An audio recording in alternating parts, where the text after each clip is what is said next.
जितने भी मार्क्स आपके आए हैं उसमें आपको मेन कैंपस मिलेगा या कोई पर्टिकुलर कॉलेज मिलेगा। इतनी ज़्यादा टेंशन मत लीजिएगा कि मेरे नंबर कम आए हैं तो मेरा नहीं होगा, ठीक है। कि रैंक लिखी होगी, आपके मार्क्स लिखे होंगे, सारी चीज़ें वहाँ से क्लियर हो जाएंगी। आपको पर्टिकुलर किसी कॉलेज में मिले, कोई और कॉलेज का मिला है तो उसमें आपको एक नॉर्मल अमाउंट दे देते हैं। मैक्सिमम तो अभी तक 3 या 4 राउंड्स ही हुई है। मेन कैंपस के लिए अगर कर रहे हो तो वहाँ पे आपको टोटल फीस रिफ्लेक्ट कर दी जाती है। आपको सबमिट करके बस आपको आके कॉलेज में डॉक्यूमेंट सबमिट करना होता है।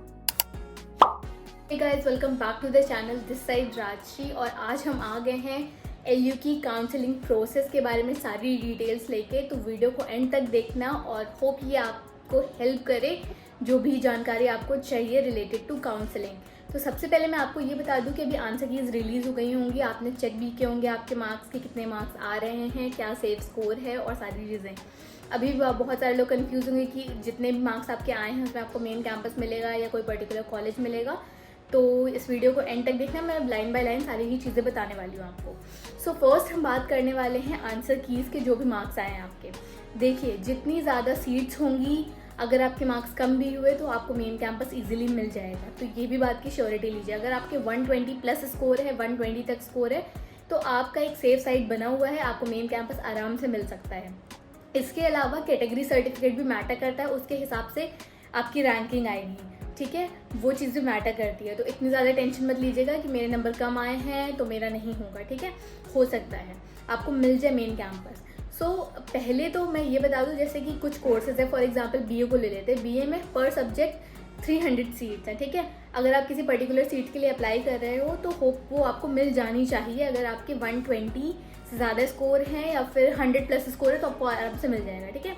और अगर कुछ सब्जेक्ट्स की बात कर ले जिसमें 120 सीट्स होती हैं या फिर 150 या 200 सीट्स होती हैं, तो उसमें आपको ज़्यादा स्कोर चाहिए होगा। अगर आपके कम स्कोर है तो मोस्ट प्रोबेबली आपको मेन कैंपस के अलावा और कोई कॉलेज मिले, ठीक है। तो ये चीज़ अपने दिमाग में बना के रखिएगा। अभी फिलहाल आपके आंसर कीज रिलीज़ हुई हैं, फिर आपका एक रिजल्ट आएगा। उस रिजल्ट में आपकी रैंक लिखी होगी, आपके मार्क्स लिखे होंगे, सारी चीज़ें वहाँ से क्लियर हो जाएंगी। आपको कैटेगरी रैंक क्या है आपकी वो भी दिखाई देगा और ओवरऑल रैंक क्या है आपकी वो भी दिखाई देगा। तो उससे आपको रैंक पता चल जाएगी आपकी कि आपकी कितनी रैंक है, आपको वो मेन कैंपस मिल रहा है कि नहीं। आप कंपेयर करिएगा according to your rank and the number of seats जो आपको उस सब्जेक्ट में चाहिए या जिस भी कोर्स में आप जा रहे हो उसमें जितनी सीट्स होंगी उससे अपना नंबर कंपेयर करके आपको पता लग जाएगा कि मुझे मेन कैंपस मिल रहा है या नहीं। ये तो हो गई नंबर, सीट्स और इन सब चीज़ों की बात, ठीक है। हाँ, ये बात याद रखिएगा, जो रिजल्ट आता है उसमें आपकी एक ओवरऑल रैंक होती है और कैटेगरी रैंक्स होती है, ठीक है। वो भी आप अच्छे से चेक कर लीजिएगा। नेक्स्ट मैं बात करती हूँ कि आपको कैसे अप्लाई करना है फॉर काउंसलिंग। देखो, जो भी आपका पोर्टल होगा, आप अपने डैशबोर्ड पर जाओगे, वहाँ से आप काउंसलिंग के लिए अप्लाई करते हो ऑनलाइन ही। आपको कुछ पर्टिकुलर फीस देनी होती है, वो फीस आप सबमिट करोगे, आपका डैशबोर्ड पूरा खुल के आ जाएगा, ठीक है। वहाँ से आपको चॉइस फिलिंग का ऑप्शन मिलता है। चॉइस फिलिंग का मतलब कि आपको कौन सा कॉलेज, मतलब कौन कौन से कॉलेजेस आपकी लिस्ट में आ रहे हैं, उनमें से आपको चूज़ करना होगा कि पहले नंबर पे आप कौन सा रख रहे हो, दूसरे नंबर पे, तीसरे नंबर पे, चौथे नंबर पे, ऐसे आपको लिस्ट वाइज जो भी कॉलेजेस हैं उनको लिस्ट करना होता है। हमेशा याद रखो, आप लखनऊ यूनिवर्सिटी को फर्स्ट प्रेफरेंस पे अपनी रखो। अगर मेन कैंपस मिल जाता है तो वो बेस्ट है आपके लिए, ठीक है। आपने लखनऊ यूनिवर्सिटी रख लिया, फिर आपने लखनऊ पब्लिक कॉलेज रख लिया, फिर इरम्स डिग्री कॉलेज रख लिया, फिर और भी जो भी कॉलेजेस, अफिलेटेड कॉलेजेस आते हैं लखनऊ के, आपको सारी ही लिस्ट में दिखेंगी। आप अपने प्रेफरेंस वाइज, आपको फर्स्ट प्रेफरेंस क्या है, सेकंड प्रेफरेंस क्या है, थर्ड प्रेफरेंस क्या है, उस वाइज आप उसको नोट करते जाना। मतलब वहाँ पे आप नंबर वाइज उसको ऑर्डर में अरेंज करते जाना। अब आपने पोर्टल पे अपने अरेंज कर लिया सारी चीज़ें, फिर वहाँ से आप उसको लॉक करते हो उन सीट को। और उसके बाद जब मतलब आपकी काउंसलिंग होती है, ठीक है। देखो, ये समझो कि जो काउंसलिंग होती है वो कई राउंड्स में होती है।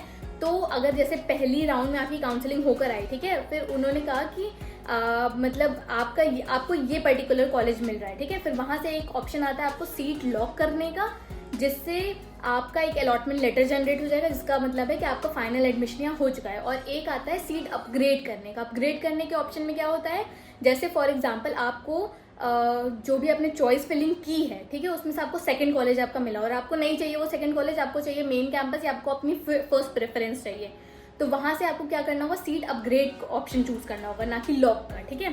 तो आप सीट अपग्रेड ऑप्शन चूज करोगे, वहाँ से आप सीट अपग्रेड का मतलब है कि आपको आपकी फर्स्ट पे कोशिश करनी है। अगर इसका मतलब ये है कि अगर आपकी फर्स्ट प्रेफरेंस पे सीट खाली होंगी तो आपको उसमें एडमिशन मिल जाएगा, ठीक है। तो आपने वहाँ से सीट अपग्रेड किया, उसके बाद जब सेकंड राउंड काउंसलिंग हुई तो क्या पता आपको आपकी फर्स्ट प्रेफरेंस मिल जाए, और अगर नहीं मिलेगी तो वहाँ से ही आपको क्या कहते हैं पर्टिकुलर एक अमाउंट शो कर रहा होगा, उसको मतलब फिल करके उसको सबमिट करके आपका अलॉटमेंट लेटर जनरेट हो जाएगा। अगर आप मेन कैंपस के लिए जाते हो तो वहाँ आपको टोटल फीस जो भी बच रही होती है, मतलब काउंसलिंग के टाइम आपने कुछ फीस सबमिट की होती है और लास्ट में कुछ फीस सबमिट की होती है, टोटल मिला के जितनी फीस आ रही होती है वो आपको पे करनी होती है, उससे आपका मेन कैंपस मिल जाता है। और अगर आपका जैसे पर्टिकुलर किसी कॉलेज में मिले, कोई और कॉलेज का मिला है, तो उसमें आपको एक नॉर्मल अमाउंट दे देते हैं 3000 4000, वो आपको फिल कर मतलब वो आपको सबमिट करनी होती है, फिर आपका एक अलॉटमेंट लेटर आ जाता है। और जब आप उस कॉलेज में जाते हो बाकी मतलब अपना एडमिशन करवाने, तो अगर जैसे मेन कैंपस में 3000 है, ठीक है, फीस, और उस कैंपस में मतलब वहाँ वाले कॉलेज में आपकी फ़ीस है मान लेते हैं 4000, ठीक है। आपने टोटल फीस अभी तक जितनी सबमिट की 3000, वो फी तो आपकी ऑनलाइन हो ही चुकी है। जो बाकी 1000 होगा वो आप जब अपना काउंसलिंग मतलब अपना जब फाइनल डॉक्यूमेंट सबमिट करने लोगे तो वो वहाँ पे सबमिट कर लेंगे, और आपका फर्स्ट सेमेस्टर की फीस वगैरह सबमिट करके वो आपका एडमिशन फाइनल हो जाएगा। तो यहाँ पे हो गई सीट अपग्रेड आपको कैसे करनी है। सीट अलॉट मतलब जो काउंसलिंग होगी वो कई राउंड्स में होगी, तो इसके लिए टेंशन मत लेना, ठीक है। अगर आपको सेकंड या थर्ड कॉलेज प्रेफरेंस का मिल रहा होता है, मतलब third preference third choice filling college या सेकंड चॉइस फिलिंग कॉलेज मिल रहा होगा, तो भी आप अपग्रेड कर लेना, क्या पता आपको मेन कैंपस मिल जाए, तो इसकी टेंशन मत लेना, मेन कैंपस मिल सकता है।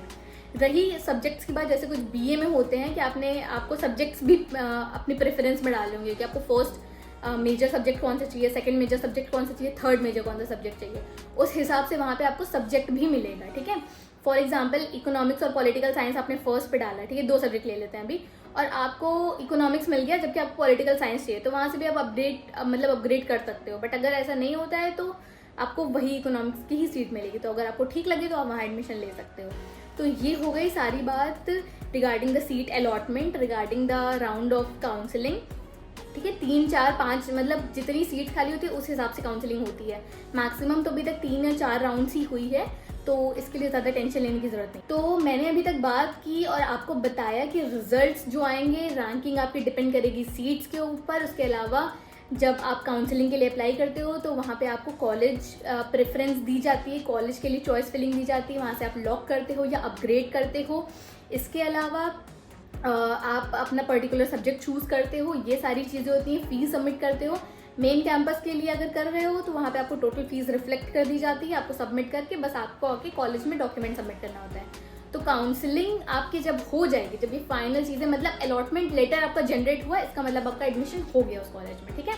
तो वहाँ से आप अलॉटमेंट लेटर का प्रिंट आउट निकलवाते हो, अपनी 10th 12th की मार्कशीट, गैप सर्टिफिकेट अगर है तो, बाकी कास्ट सर्टिफिकेट और प्लेस सर्टिफिकेट, इसके अलावा और भी जो डिटेल्स होती है, जो भी सर्टिफिकेट्स वगैरह होते हैं, आधार कार्ड की फोटोकॉपी, अपनी पासपोर्ट साइज पिक्चर्स, ये सारी चीज़ें आपको ले जानी होती है अपने कॉलेज में। मेन कैंपस में आपको प्रॉपर एक डेट दी जाती है कि इस डेट को आपको आके अपने डॉक्यूमेंट सबमिट करना है, तो उस डेट को और टाइम को आप जाओ अपने कॉलेज में अपनी डॉक्यूमेंट सबमिट करो। अगर कुछ डॉक्यूमेंट्स रह गए हैं, फॉर एग्जाम्पल गैप सर्टिफिकेट हो गया या कोई और कॉलेज डॉक्यूमेंट जो आपको उस टाइम नहीं मिल रहा है इंस्टेंटली, तो वो आप बाद में भी सबमिट करते हो, मतलब बाद में भी सबमिट कर सकते हो अपने टीचर से पूछ के, ठीक है। तो वो सारी चीज़ें क्लियर मैंने कर दी, और एडमिशन्स आपके अब एकदम पीक पे हैं, क्योंकि अब आपका मेन चीज़ आएगा चॉइस फिलिंग, कॉलेज और ये सारी चीज़ें। तो अच्छे से प्रेफरेंस वाइज अपने कॉलेज को चूज़ करना, ठीक है। अगर मेन कैंपस नहीं भी मिल रहा है तो कम से कम आप जो भी दूसरे कॉलेज में जा रहे हो वो कॉलेज अच्छा हो, तो वो आप अपने हिसाब से चेक कर लेना, अपनी कोर्स के हिसाब से जाके पता कर लेना, क्योंकि टाइम रहता है तो आपके पास अच्छा टाइम मिल जाता है आपको, ठीक है। और होप करती हूँ कि जितने भी लोग ये वीडियो देख रहे हैं, ये वीडियो आपके लिए हेल्पफुल हो, और कोई भी क्वेश्चन या क्वेरी होती है तो आप मुझसे कमेंट सेक्शन में पूछ सकते हैं। मैं कोशिश करूँगी एक दिन Q&A सेशन या Q&A लाइव करने की, ताकि आपके और जो डाउट्स हैं वो क्लियर हो पाए, ठीक है। होप ये वीडियो आपको पसंद आई होगी, और ऐसे ही अपना प्यार दिखाते रहिए। वीडियो को लाइक और चैनल को सब्सक्राइब किए बिना प्लीज़ मत जाना, बिकॉज मैं पूरी कोशिश कर रही हूँ आप लोगों की पूरी तरह से हेल्प करने की, एंड होप कि आपको मेन कैंपस मिले और फिर हम मिलेंगे मेन कैंपस में। सो तब तक के लिए अपना ध्यान रखो सब, बाय बाय।